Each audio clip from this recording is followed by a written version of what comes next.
আজকের পর্বে থাকছে কয়েক রকমের তরকারি এবং চিংড়ি মাছ দিয়ে সুন্দর মুখরোচক একটি রেসিপি। আসসালামু আলাইকুম, জেসমিন ক্যাফে অ্যান্ড ব্লগস থেকে নতুন ভিডিও দেখার আমন্ত্রণ জানাচ্ছি। আমি জেসমিন। আমি আজকে করে দেখাবো কয়েক রকমের তরকারি। ঘরে যখন যার যেরকম তরকারি থাকবে সেটা দিয়ে এই রেসিপিটি করে নেওয়া যাবে। রেসিপি ভালো লাগলে লাইক কমেন্ট শেয়ার করবেন। চলে যাচ্ছি মূল পর্বে। চুলায় একটা কড়াই দিয়েছি আর এখানে কিছু তেল দিয়েছি, এটা আন্দাজ মতো দিয়ে দিয়েছি। তেলটা গরম হচ্ছে। এখন প্রথমে কিছু আলু দিয়ে দিলাম, একটু সামান্য লবণ আর একটু হলুদ দিয়ে আলুগুলোকে আমি ভেজে নিয়েছি। আলুগুলোকে কিন্তু আমি ডুমো ডুমো করে কেটে নিয়েছি। আর সব রকম তরকারিগুলা যা যা আপনি দিবেন একই রকম করে কেটে নিলে ভালো হয়। তো আমি আলুগুলোকে তেলের উপরে ভেজে নিচ্ছি সুন্দর করে। জালটা কিন্তু মিডিয়ামে রাখতে হবে, তা না হলে পুড়ে যাবে। একটু লাল করে ভেজে নিচ্ছি। তো আমাদের আলু কিন্তু ভাজা হয়ে গিয়েছে। এখন আমি আলুগুলোকে তুলে নিচ্ছি তেল থেকে ছেঁকে। তা আলুগুলোকে তুলে নিচ্ছি। আমি একই তেলে সব সবজিগুলো এক এক করে ভেজে নিব। এখন দিয়ে দিলাম বেগুন। বেগুনটাকেও আমি একই তেলের ভিতরে একটু লাল লাল করে ভেজে নিব। রেসিপি ভালো লাগলে আমার পাশে থাকবেন। যদি আপনি নতুন হয়ে থাকেন, আমার চ্যানেলটি যদি সাবস্ক্রাইব করে না থাকেন, প্লিজ আমার চ্যানেলটি সাবস্ক্রাইব করে দিবেন, পাশে থাকা বেল আইকনটি ক্লিক করে দিবেন। আর আপনি যদি ফেসবুক থেকে দেখেন তাহলে আমার পেজটি ফলো করে দেওয়ার অনুরোধ রইল। কথা বলতে বলতে আমার বেগুন ভাজাগুলো হয়ে গিয়েছে।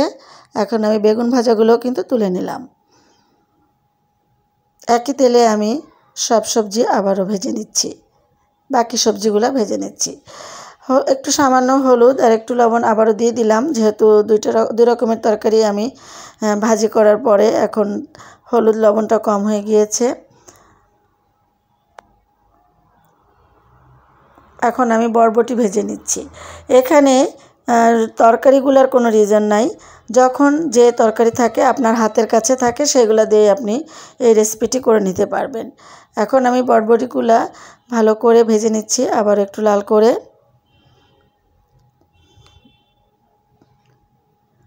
বন্ধুরা, এখনও যদি লাইক দিয়ে না থাকেন, প্লিজ একটা লাইক দিয়ে দেন। আপনার একটা লাইক কিন্তু আমাকে অনেক দূর এগিয়ে নিয়ে যাবে। বরবটিগুলো তুলে নিয়েছি। এখন আমি চিংড়ি মাছ ভেজে নিচ্ছি। এখানে আমি বাগদা চিংড়ি দিয়েছি। আপনারা যদি প্রয়োজন মনে করেন ছোট চিংড়িও দিবেন, তবে ছোট চিংড়ি দিলেই বেশি ভালো হয়। তো আমার কাছে ছোট চিংড়িও ছিল, আমি ইচ্ছা করেই একটু বড় চিংড়ি দিলাম। তো চিংড়িগুলোকে একটু এপিট ওপিট করে ভেজে নিচ্ছি। চিংড়ি মাছ কিন্তু কখনোই খুব বেশি ভাজবেন না, তাতে করে শক্ত হয়ে যাওয়ার সম্ভাবনা থাকে।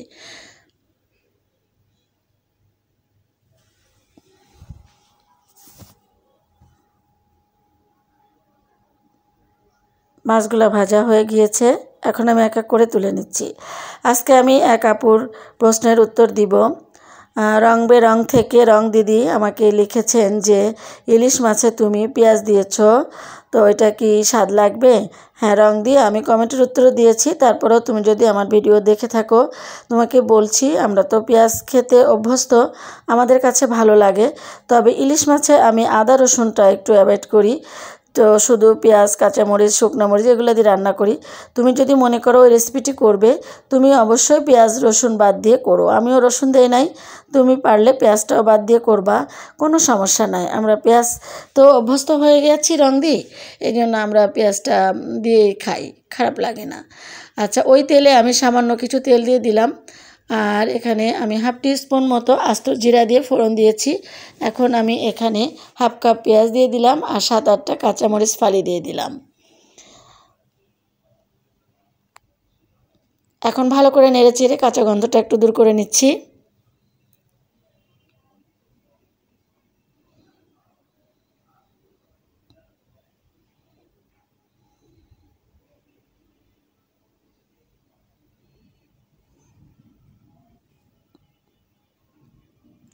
এই পর্যায়ে আমি এখন বাটা মশলাগুলো অ্যাড করব।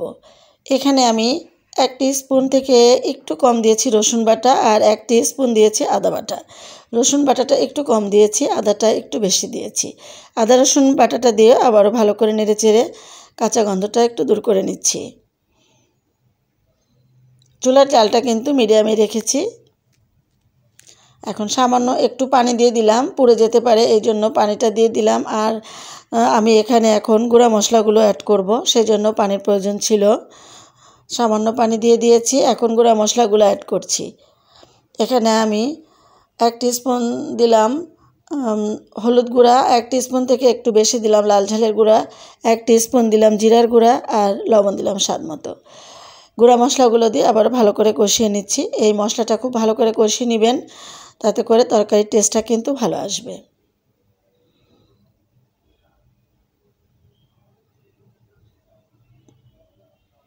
আর মশলাটা কষানোর সময় কিন্তু ঘন ঘন নাড়তে হবে, তা না হলে তলানিতে লেগে যেতে পারে। মশলা কষানো হয়ে গিয়েছে, এখন আমি দিয়ে দিলাম লাউ। লাউটা যখন আমি দিব তখন কিন্তু লাউ আমি ভেজে দিব না। লাউ, ঝিঙা এগুলো যে তরকারিগুলো আছে, চাল কুমড়া, এগুলো যদি আপনারা অ্যাড করতে চান তো না ভেজে সরাসরি দিয়ে দিবেন। এই জন্য আমি লাউ আর মূলা দিয়েছি এখানে, তো মূলাটাও কিন্তু ভাজবেন না। আমি লাউ আর মূলা না ভেজে সরাসরি কষিয়ে নিচ্ছি।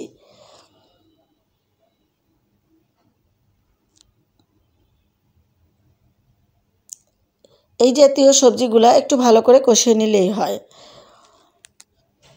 তো কষানো হয়ে গিয়েছে, এবার এক এক করে আমি ভাজা সবজিগুলো দিয়ে দিলাম। সব সবজিগুলো আমি একসাথে দিয়ে দিচ্ছি।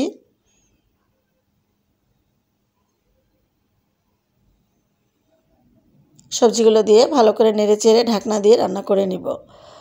এখানে কিন্তু পানির প্রয়োজন হবে না তেমন, সামান্য একটু পানি আমি দিব, কিন্তু পানিটা যদি আপনারা না দিতে চান তাহলেও কিন্তু হবে, যেহেতু সবজিগুলা কিন্তু প্রায় সিদ্ধ হয়ে আছে।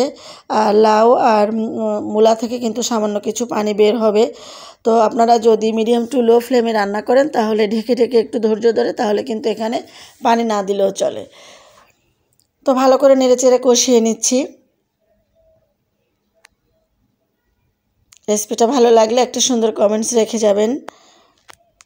আপনার কমেন্টস আমার কমেন্টস বক্সে আপনাকে আমি কমেন্টসের উত্তরটা দেওয়ার চেষ্টা করব ইনশাআল্লাহ। আর হলো এখন আমি দিয়ে দিলাম পুঁই শাক। পুঁই শাকটা আমি আগে থেকে সিদ্ধ করে নিয়েছি একটু লবণ দিয়ে, সাদা পানি দিয়ে, এটা আর দেখাই নাই। তো পুঁই শাক সিদ্ধ করার পানিটা কিন্তু আমি ফেলে দিব না। ওই যে বললাম যে এই তরকারিতে কিন্তু পানির প্রয়োজন হয় না, পুঁই শাকে যে পানি থাকে এটা দিয়ে রান্না হয়ে যায়। তো আমি পুঁই শাকের পানিটা দিয়ে আজকে রান্না করে নিচ্ছি।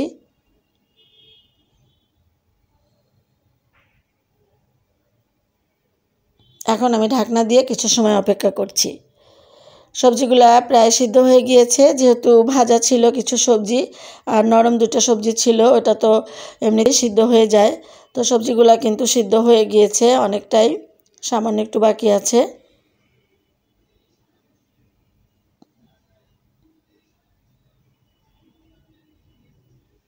এই পর্যায়ে আমি যে চিংড়ি মাছগুলো ভেজে রেখেছিলাম সেগুলো দিয়ে দিলাম।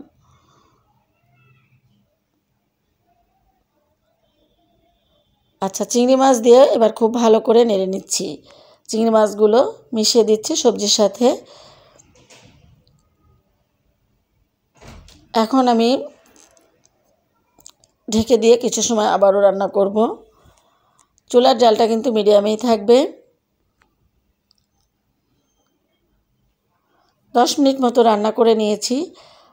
আর এই গ্রেভিটা কিন্তু একটু মাখা মাখা থাকবে, দেখতেই পাচ্ছেন গ্রেভিটা কিন্তু একটু মাখা মাখা হয়েছে।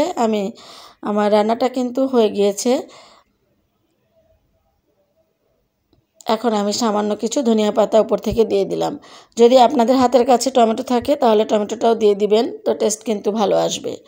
আর ধনিয়া পাতা দিয়ে একটু নেড়েচেড়ে ঢাকনা দিয়ে আর 2 মিনিট অপেক্ষা করব, তারপরে আমি পরিবেশন করব। খুব মজাদার একটা রেসিপি, রুটির সাথে পরোটার সাথেও খেতে পারেন, ভাতের সাথেও খেতে পারেন, কোনো অসুবিধা নাই। সম্পূর্ণ একটা মজাদার সুন্দর একটি রেসিপি। এরই মাঝে হয়ে গেল মজাদার একটা সবজি রেসিপি। আর এক্ষেত্রে যদি চিংড়ি মাছ না থাকে, না দিলেও কিন্তু এভাবে রেসিপি করলে ভালো লাগে। এতক্ষণ ধৈর্য ধরে আমার সাথে থাকার জন্য আবারও ধন্যবাদ জানাচ্ছি। আপনার সুস্বাস্থ্য কামনা করছি। যেখানে থাকেন ভালো থাকবেন, পরিবারসহ আমার জন্য দোয়া করবেন, আমার পরিবারের জন্য দোয়া করবেন। আবারও দেখা হবে ইনশাআল্লাহ নতুন ভিডিওতে। সবাই ভালো থাকবেন।